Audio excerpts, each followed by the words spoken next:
Okay, so let's make some tea biscuits. This recipe comes from this book, which, as you can see, is very well loved and was given to me in 1989 by my first husband. Although he wasn't my husband at the time, he was just my boyfriend. But I have been using recipes out of this book since.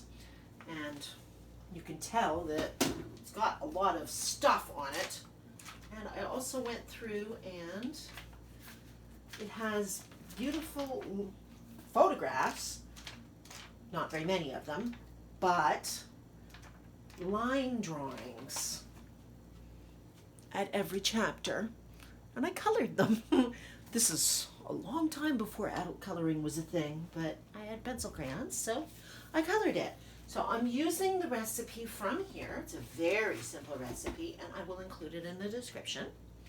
And it starts with 2 cups of flour, and it calls for 3 teaspoons of baking powder, but I have discovered that's too much. So I only put in 2 teaspoons of baking powder, half a teaspoon of salt into the flour, well mixed. Then you cut in, with a pastry knife, the lard. I use lard for a variety of reasons, many of which I have talked about in my cinnamon rolls video.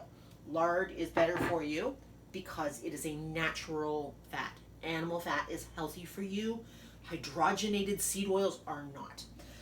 Excuse me. So, once you have got the fat cut in so that it's in small lumps like this, then you add the milk.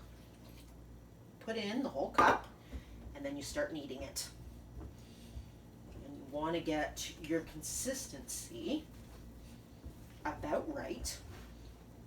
This is much more similar to pastry, because it is a short dough, than it is to the cinnamon rolls. When I was teaching myself how to make yeast dough, this was the only other thing besides pastry that I was used to making. And it's not as short as pastry. It doesn't have as much shortening, which is fat.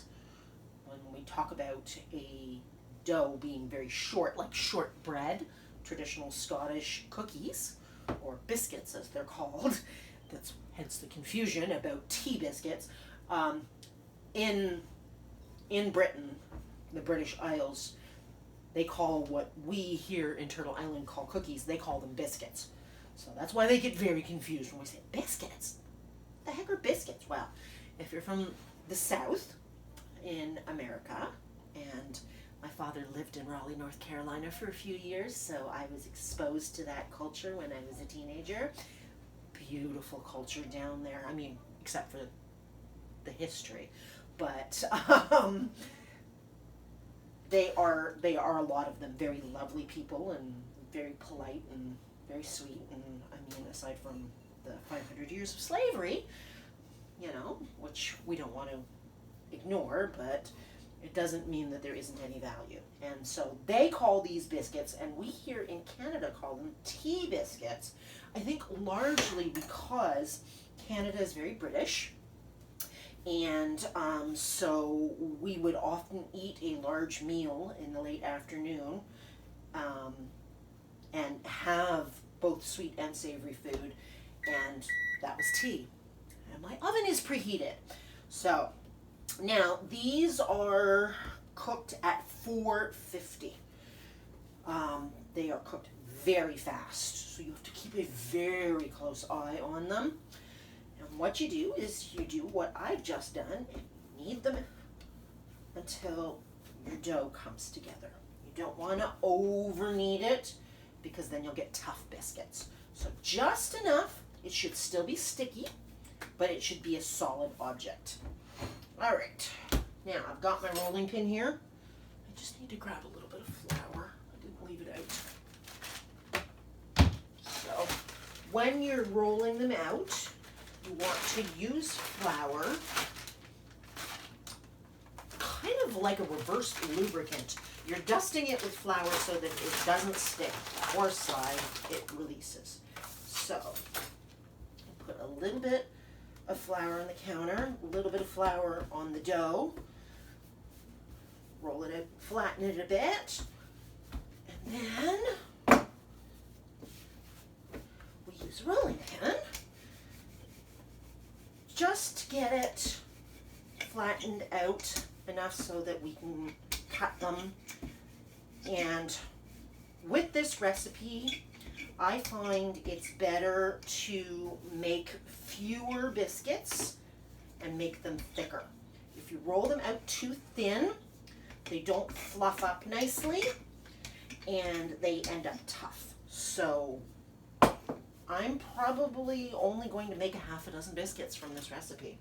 And I'm going to use a cup. I'm going to use this one. It's about the size that I want. And what you do, use a tea mug or cup or whatever you have. If you have a cutter, go ahead and use that. But I've never used that. I've always just used a cup. Whichever one seems like a good size to me. This one is big enough, but not too big. So I get 4. And then I roll this back into a ball. And you want to, this is why you don't want to add too much flour, because it gets tough. And it makes it, also makes it hard to get it back into a ball after you've rolled it out. So, a little bit more flour in my counter, not too much. Okay, I'm going to roll it out. And I'm going to cut one more. And then the last one is basically formed. I generally put this one right in the middle of the cookie sheet, because that's what you do. Cook it on a cookie sheet. And I've got one prepared over there with a silicone pat on it as well, ready to go. And you want to try and make sure that you get all of the pieces of this together, because otherwise it will not rise up as a single object. It will sort of fall apart. So you kind of want to get it into a ball. Also, you don't want to be working it too much, because as I said, then you'll end up with tough biscuits. So try to get it into a ball as much as you possibly can, and then flatten it. Now I'm going to move the camera.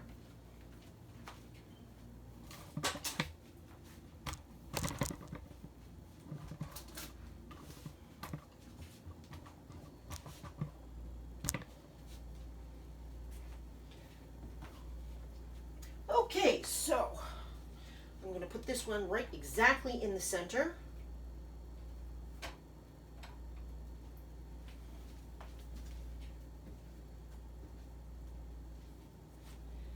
And I'm going to put these ones around the outside. And that is literally it. I'm going to stick it in the oven, and I'm going to keep a very close eye on it for 8 to 12 minutes.